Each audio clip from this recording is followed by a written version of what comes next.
L'ESSEC a choisi depuis 2005 de s'internationaliser et d'avoir ce qu'on appelle un global footprint, c'est-à-dire un impact global, international sur le monde. Le choix du Maroc était assez naturel pour l'ESSEC parce que l'ESSEC a des liens traditionnels très forts avec le Maroc. Les étudiants marocains étaient historiquement la première cohorte des étudiants internationaux de l'ESSEC et donc l'implantation au Maroc était naturelle.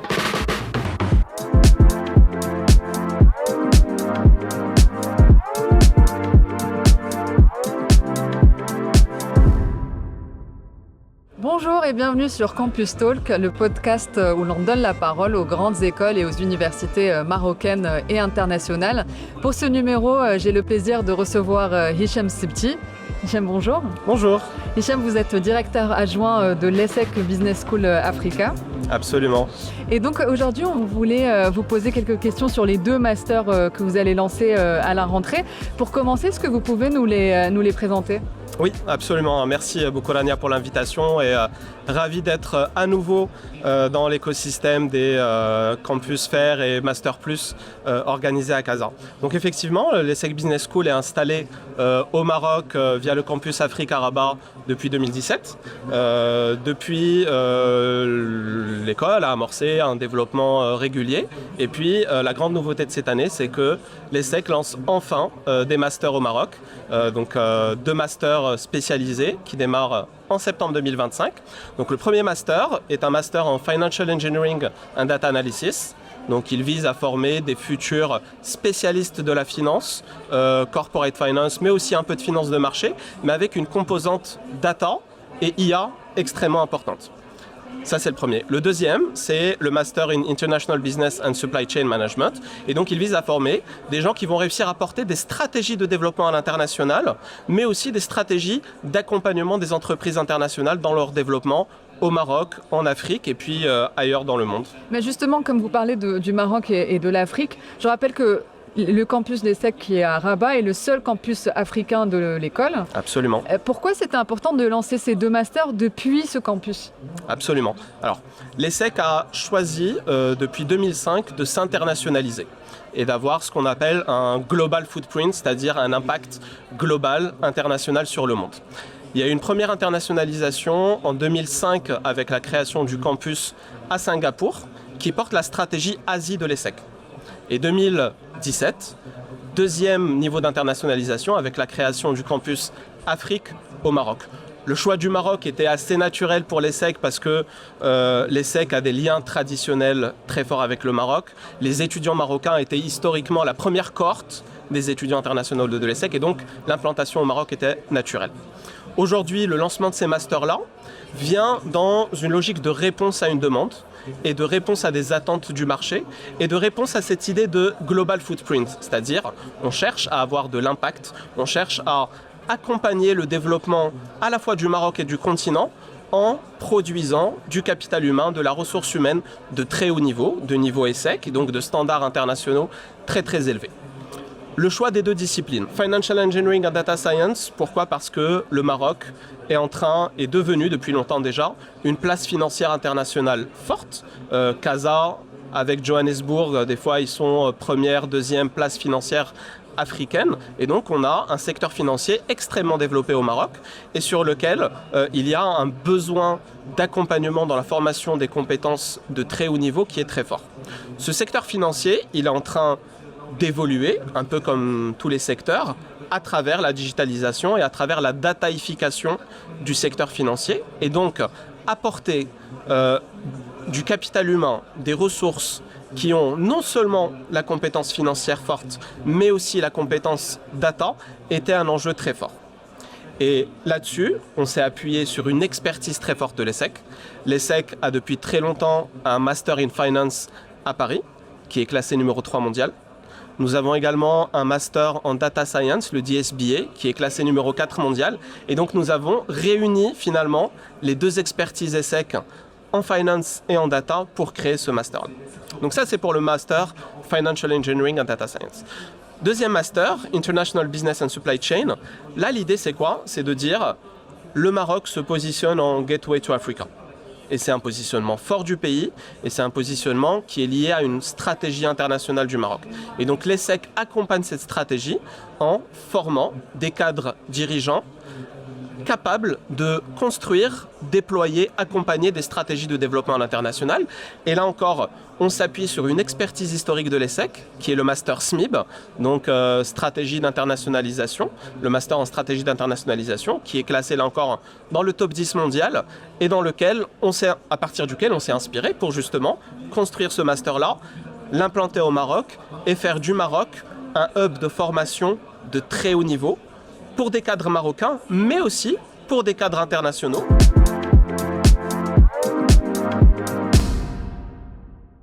Je voulais vous poser une question sur l'aspect pédagogique de ces masters. Un étudiant qui demain s'inscrit pour intégrer ces masters-là, à quelle offre pédagogique il peut s'attendre? À quel genre de professeur, d'intervenant il va avoir affaire? Aux mêmes professeurs qui sont le cœur de métier de l'ESSEC et le cœur de la stratégie de l'ESSEC dans son internationalisation. Si je prends l'exemple du campus de Rabat, depuis sa création, nous avons misé sur un corps professoral qui est, je vais dire, un peu hybride. À la fois des enseignants-chercheurs de l'ESSEC, qui constituent ce qu'on appelle une global faculty, donc des enseignants-chercheurs de très haut niveau, qui sont basés potentiellement à Paris, à Singapour et bientôt au Maroc, mais qui viennent enseigner dans les différents campus. Et donc ça, c'est les très bons chercheurs de l'ESSEC qui viennent enseigner. Deuxième catégorie, des experts internationaux, européens, internationaux, qui viennent enseigner dans nos formations, et ça sera le cas dans les masters, mais aussi des experts marocains et africains qui viennent apporter leur expertise, partager des expériences concrètes à partir du Maroc, à partir de l'Afrique, pour alimenter la pédagogie de ces masters-là. Donc ça, c'est sur la sociologie du corps professoral.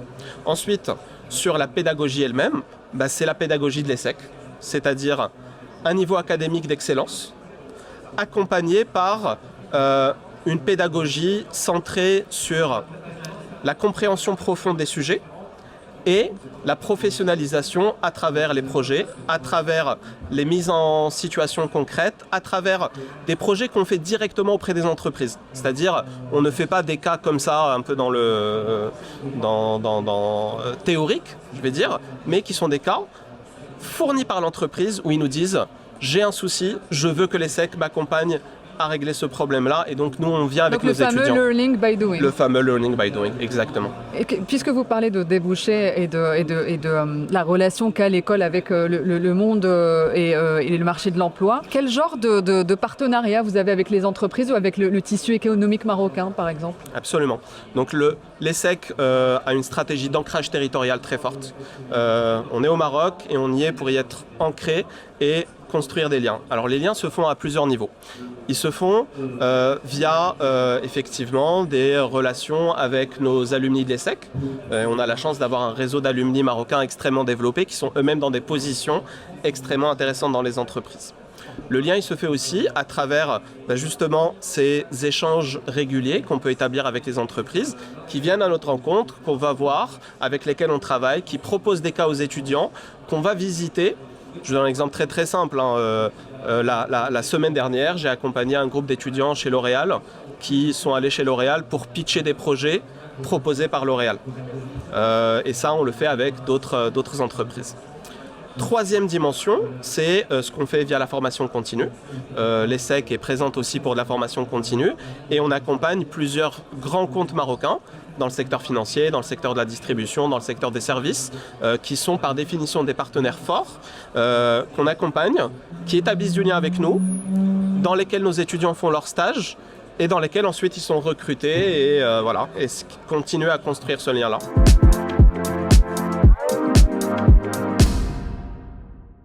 Pour revenir aux deux masters dont nous parlions en préambule, demain un étudiant qui sort de ces deux masters-là, à quel genre de poste il peut prétendre? Absolument. J'ai envie de dire, alors si je vais raisonner avec premier master, deuxième master. Le master en Financial Engineering and Data Science, il peut postuler à l'ensemble des fonctions financières qui existent déjà aujourd'hui.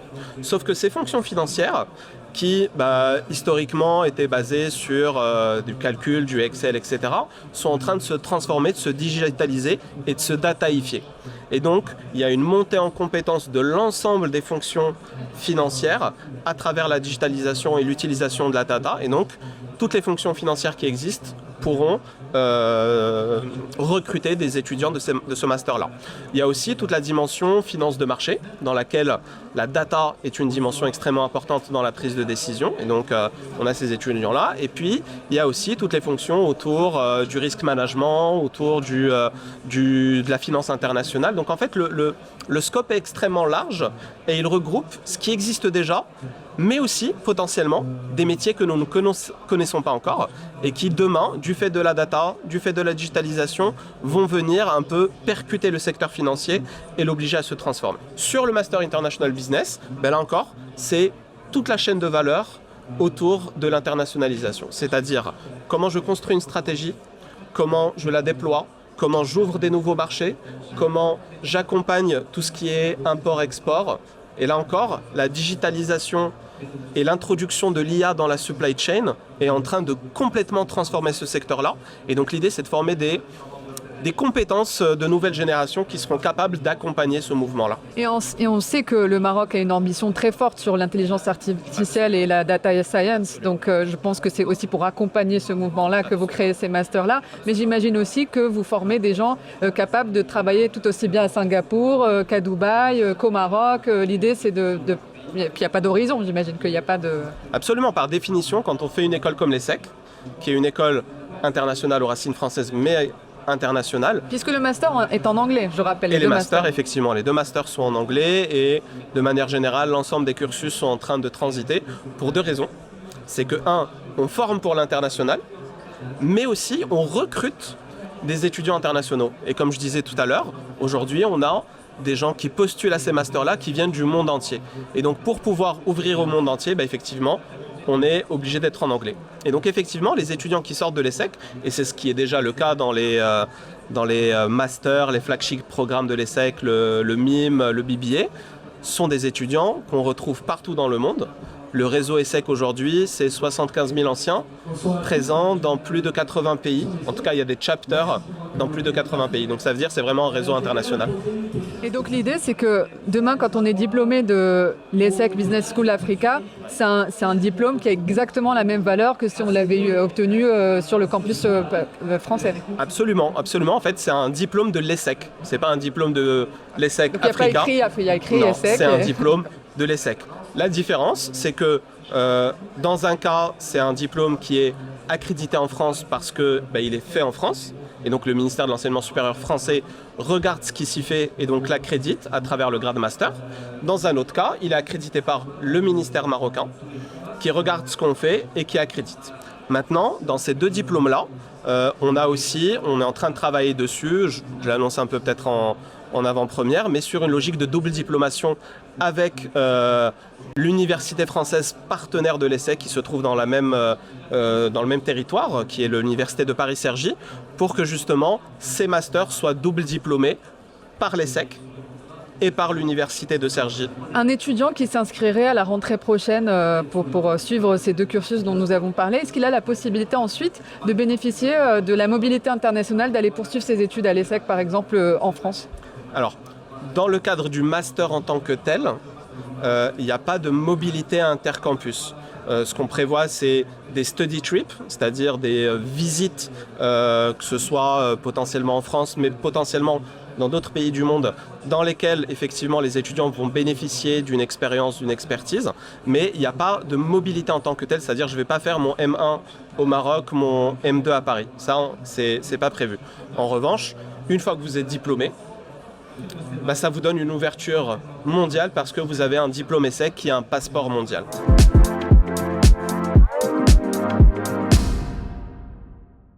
Et justement, dans les autres masters que vous proposez, par exemple en France ou à Singapour, puisque l'autre campus est à Singapour, est-ce qu'il y a cette logique de mobilité ? Est-ce qu'on peut commencer par exemple son master à Rabat, le finir en France, ou sa licence ou Alors, c'est deux choses différentes. Sur la partie licence, oui, puisque si je prends l'exemple du Global BBA, qui est le post-bac flagship de l'ESSEC, effectivement, nos étudiants, qu'ils commencent, en fait, c'est le même programme qui est déployé sur les 3 campus, que ce soit à Rabat, à Paris ou à Singapour, c'est le même programme. Et le fait que ce soit le même programme, ça permet une circulation très fluide et très simple des étudiants. Et donc, dans le cadre du BBA, un étudiant qui démarrait à Rabat, il peut aller faire une période à Paris, refaire une période à Singapour, revenir au Maroc, repartir sur un échange international. Et c'est la même chose pour un étudiant qui démarrait à Paris. Et on en a beaucoup qui viennent passer un séjour à Rabat, ensuite à Singapour, et ensuite ils reviennent à Rabat parce qu'ils apprécient beaucoup venir à Rabat. Justement, vous me tendez une perche pour ma prochaine question. Si on regarde le campus de Rabat, de l'ESSEC à Rabat, en termes de composition des étudiants qui sont présents sur le campus, est-ce que vous pouvez nous donner un petit aperçu des étudiants internationaux qui sont présents et les étudiants marocains qui sont présents sur ce... Absolument. Alors déjà, c'est un très beau campus dans lequel les gens prennent vraiment plaisir à venir, à passer du temps. Donc on est situé Plage des Nations, donc juste à la sortie de Rabat, mais dans un écosystème extrêmement agréable à vivre, avec en face un golfe, la Plage des Nations et tout un écosystème très propice à une expérience de vie campus pour les étudiants. Si je prends sur une année, sur l'année qui vient de se terminer, on a globalement 500 étudiants qui sont passés par le campus pendant l'année. Sur ces 500 étudiants, je dirais qu'à peu près 30% sont marocains, qu'ils aient choisi de démarrer à Rabat ou à Paris ou ailleurs. Et ensuite, il y a une très forte proportion d'étudiants internationaux, beaucoup de Français évidemment. Certains choisissent de démarrer à Rabat, sur la promo, directement, puisque de toute façon, quand vous accédez au Global BBA ou au post-bac de l'ESSEC, vous accédez à un diplôme de l'ESSEC et donc on a à peu près autant d'étudiants français, internationaux, que d'étudiants marocains qui démarrent au Maroc. Et donc beaucoup, et pour vous faire une confidence, on a de plus en plus de parents français qui viennent à Rabat et qui nous disent « Je veux que mon fils, s'il fait l'ESSEC, commence à Rabat parce que l'environnement est très agréable et parce que je sens qu'il y a un bien-être, un bien-vivre ici et j'ai envie que mon enfant puisse profiter de cette expérience. » Alors comment se manifeste ce bien-être et ce bien-vivre? Est-ce qu'il y a des événements étudiants? Est-ce qu'il y a une vie étudiante riche? Comment ça se manifeste? Alors ça se manifeste d'abord par le campus lui-même, très agréable, très lumineux, qui a été conçu par l'ESSEC pour l'ESSEC. Et qui donc justement a été pensé dès le premier jour comme un lieu de vie et comme un lieu de pédagogie mais aussi de vie. On a une partie des étudiants qui résident sur le campus lui-même et donc voilà, ils bénéficient de la possibilité finalement d'être à moins de 2 minutes de leur salle de cours et ça c'est aussi très agréable. On a aussi tout un tas d'équipements de sport, salle de sport, salle de fitness, terrain de foot, terrain de tennis, terrain de basket, que les étudiants justement utilisent pour justement vivre et faire vivre le campus. Et puis on a effectivement en parallèle une vie associative riche, des clubs, des étudiants qui prennent l'initiative, qui montent des projets dans des domaines extrêmement différents. Ça peut être des clubs plutôt orientés cinéma, des clubs plutôt orientés débat, des clubs plutôt orientés finance. Chaque étudiant finalement vient avec sa propre sensibilité et son désir soit de monter un club, soit d'adhérer à un club qui existe, de manière à justement vivre cette expérience au sein du campus. Pour les étudiants qui viennent de l'étranger, par exemple de France ou d'autres pays africains, ou même des Marocains qui ne connaissent pas forcément Rabat, est-ce que vous proposez un soutien logistique à l'arrivée pour pouvoir aider les étudiants? Oui, bien sûr. On est dans une interaction permanente avec les étudiants. À partir du moment où ils sont admis, où ils ont validé ils ont confirmé leur inscription sur le master, on a effectivement des équipes, que ce soit l'équipe admission, mais aussi l'équipe campus management, qui les accompagnent. Alors soit parce qu'ils veulent vivre sur le campus et donc il y a tout ce processus d'intégration du campus, mais aussi pour ceux qui cherchent à côté. Comme je disais, on est Plage des Nations, donc il y a énormément de logements, de résidences secondaires à côté et on a beaucoup d'étudiants, notamment les internationaux, qui choisissent de se mettre en colocation se mettent à 3-4 en colocation, bel appart, dans un environnement très agréable. Donc là, on les accompagne pour justement faciliter l'installation, que ce soit des Marocains ou des internationaux. Et j'imagine qu'il doit y avoir aussi un système de parrainage, de tutorat que vous mettez en place pour faciliter l'intégration justement de ces nouveaux étudiants. Alors effectivement, on a chaque année quelques étudiants qui sont des ambassadeurs, donc qui sont tout de suite, disons, dans cette logique un peu d'accompagnement, qui nous accompagne d'ailleurs depuis le début de l'année, les différents campus fairs et les différents salons, et qui, une fois que l'étudiant a été admis, assez naturellement, comme ils les ont déjà rencontrés, comme ils les accompagnent aussi dans ce processus-là et dans cet atterrissage à l'ESSEC, là encore qu'ils soient internationaux ou marocains. Et il y en a peut-être qui vont atterrir à l'ESSEC justement à la rentrée prochaine puisque vous ouvrez 2 nouveaux masters. Concrètement, comment ça se passe si on veut postuler pour ces 2 masters ? Sur ces 2 masters, comme sur le nouveau programme post-bac qui s'appelle International Program in Business Administration, la candidature est très simple. Elle se fait via le site de l'ESSEC. Donc on va sur le site de l'ESSEC, on va voir les différents programmes, on identifie le master auquel on souhaite postuler et il y a un dossier à remplir. Dans ce dossier-là, finalement, qu'est-ce qu'on cherche ? On cherche à la fois à classiquement connaître le parcours académique de l'étudiant. Est-ce qu'il est bon ? Est-ce qu'il est moyen ? Etc. Mais on cherche surtout à comprendre qui il est. Et donc, on a tout un tas de questions, d'essais à remplir, un dossier complet à remplir, dans lequel, en fait, on va inviter l'étudiant à nous donner à comprendre qui il est, quelle est sa personnalité, quelles sont les valeurs qu'il porte, comment il se voit, comment il se projette. Et donc c'est sur la base de l'analyse de ce dossier-là, qui est à la fois académique mais aussi sur la personne, qu'on va faire la première sélection, donc l'admissibilité. Et une fois que l'étudiant est admissible, on le convoque pour un entretien de motivation. Il ne s'agit pas de tester ses compétences techniques, mais de comprendre qui il est et de voir dans quelle mesure il correspond au profil qu'on cherche. Et si on a un feu vert sur le dossier académique, un feu vert sur l'entretien, le candidat est validé, il est admis et ensuite c'est à lui de confirmer son inscription. On va profiter du fait que vous soyez présent avec nous pour vous demander des petits tips pour ceux qui nous écoutent et qui aimeraient peut-être postuler. Quel est le conseil ou les conseils que vous donneriez pour justement faire le meilleur dossier de candidature possible ? Premier conseil, n'attendez pas la dernière minute. Malheureusement, on est sur un marché un peu last minute au Maroc. Les gens se décident à la dernière minute. C'est un peu culturel. C'est un peu culturel. C'est comme pour l'aide, on va acheter le mouton à la dernière minute. On va choisir aussi son cursus d'études à la dernière minute. Je rigole un peu, mais on est quand même un peu sur une réalité. Quand même, les études, c'est quand même quelque chose de plus engageant qu'un mouton. C'est important. Mais c'est pour ça que je dis, n'attendez pas la dernière minute pour vous positionner. Pourquoi ? Parce que les meilleures écoles recrutent très tôt et quand on reçoit des très bons profils, on les intègre. Et comme on est en plus sur des programmes extrêmement sélectifs, avec très peu de place, il ne faut pas attendre la dernière minute. Comme ça, on n'est pas dans le stress, on n'est pas dans le rush et on peut faire les choses de manière appliquée et raisonnée. Donc ça, c'est le premier conseil. Deuxième conseil, la partie académique, vous ne pouvez pas mentir puisque c'est vos résultats, mais sur ce que vous nous racontez, sur les essais, sur vos motivations, sur vos valeurs. Ne cherchez pas à faire des choses qui ne sont pas vraies, à nous raconter des choses qui ne correspondent pas à votre réalité. On cherche à vous connaître.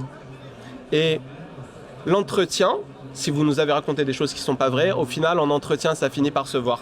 Parce que c'est facile de rédiger quelque chose, on se dit je vais raconter ça, mais en fait c'est pas vrai. Mais en fait en entretien, si on revient dessus, tout de suite on le voit. Donc vraiment être sincère, donner qui on est, donner à voir qui on est, comment on se projette. Ça, je pense que c'est vraiment mes 2 conseils fondamentaux. Merci beaucoup Hicham Sibti d'avoir accepté notre invitation. Merci pour votre éclairage. Je rappelle que vous êtes directeur adjoint de l'ESSEC Business School Africa, le campus qui se trouve donc à Rabat. Merci beaucoup. Merci à vous. À bientôt. Plaisir. Merci.